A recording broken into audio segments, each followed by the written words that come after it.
Know how to attach, read, and interpret pressure gauges to diagnose refrigeration and air conditioning charge and performance quickly and accurately. Start by confirming you have the correct gauge set for the refrigerant in use and a reliable thermometer for suction and liquid line readings.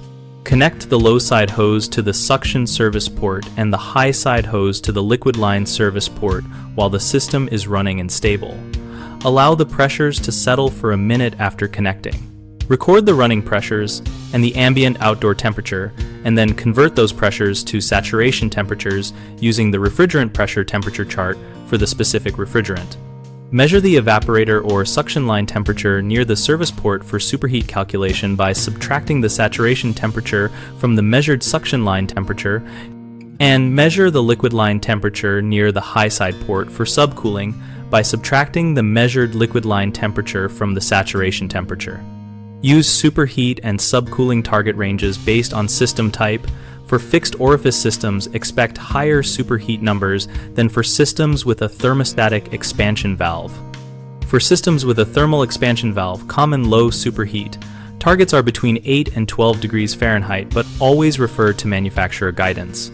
If readings do not match expected values, combine them with other observations like compressor amp draw, airflow measurements, and visual clues such as frosting or flooding to determine whether the issue is undercharge, overcharge, restriction, or airflow related. The three most common mistakes are attaching gauges with the system off and assuming static pressures tell you charge, misreading pressure temperature charts for the wrong refrigerant, and ignoring temperature differentials that affect superheat and subcooling. If you attach gauges with the system off, you only see equalized static pressure. Always take running pressures with the unit at steady state. If you use the wrong chart or read the wrong refrigerant column, you will get incorrect saturation temperatures and wrong diagnostics. Always verify the refrigerant type from the service label and cross-check the chart before calculating.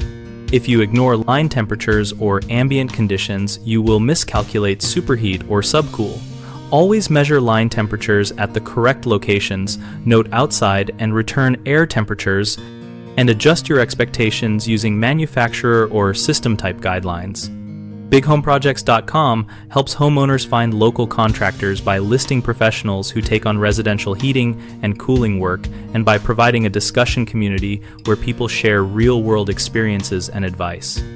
We also help contractors find homeowners looking for work and connect peers through our forum so technicians can compare pressure diagnostic tips and ask questions.